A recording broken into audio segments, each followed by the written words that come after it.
Jadi ini sebenarnya kita bicara Abul Anbiya, ini kita bicara bagaimana peran Nabi Ibrahim sebagai bapak yang melahirkan akhirnya para nabi. Puncak tertinggi manusia itu kan jadi nabi. Sekarang jangan pernah bercita-cita jadi nabi lagi, nggak mungkin. Kita tetap Ustaz bagus mungkin nanya nih. hmm. Kenapa Nabi Ibrahim itu ya Ustaz ya disebut sebagai bapaknya para nabi gitu? Karena yang kita tahu itu nabi pertama yang turun ke bumi itu Nabi Adam gitu. Ada apa ini? Jadi, Beda. jadi gini ya, menarik sih pertanyaannya. Oh, banyak sih, bukan hanya antum, banyak sekali orang nanya, kok bisa ya yang disebutkan dengan Abul Anbiya, bapak para nabi itu Nabi Ibrahim, bukan Nabi Adam. Iya. Gini, kalau kita bicara tentang nabi, mulai dari Nabi Adam sampai Nabi Muhammad, itu kan ada sekitar 313.000 lebih kurang nabi. Jadi nabi itu nggak 25, ratusan ribu. Tapi tidaklah ada nabi yang lebih banyak anaknya nabi atau keturunannya nabi kecuali Nabi Ibrahim.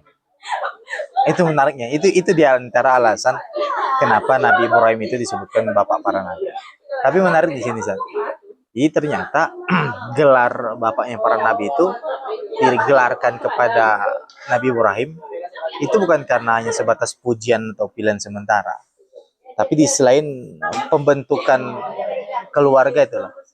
Bagaimana dalam peradaban itu entitas yang paling sederhana itu kan sebenarnya keluarga.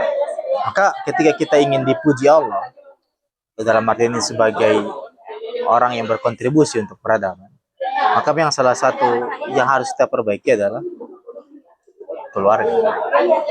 Keluarga. Gitu. Jadi keluarga ini sangat penting sekali. Banyak orang dia beraktivitas sangat luar biasa di rumah gitu. Tapi di keluarganya dia seperti orang yang tidak berguna. Gitu kan. Maksudnya terlalu sibuk di luar, tapi dalam keluarga dia melupakan banyak hal. Kewajibannya, perannya, bahkan sebenarnya Nabi Ibrahim itu dia membentuk keluarga itu kan awalnya hanya sebatas membentuk keluarga. Tapi ternyata bisa jadi epicentrum role model keluarga peradaban. Nah, sampai di level itu Nabi Ibrahim. Jadi ini sebenarnya kita bicara Abul Anbiya, ini kita bicara bagaimana peran Nabi Ibrahim sebagai bapak yang melahirkan akhirnya para nabi. Puncak tertinggi manusia itu kan jadi nabi. Sekarang jangan pernah bercita-cita jadi nabi lagi, nggak mungkin. Kita tetap kita menjadi orang yang bertakwa, yang soleh, gitu, yang muslim. Tapi pada dasar yang paling tinggi itu kan tingkatan derajat manusia itu kan nabi, ya kan? Itu walau alam.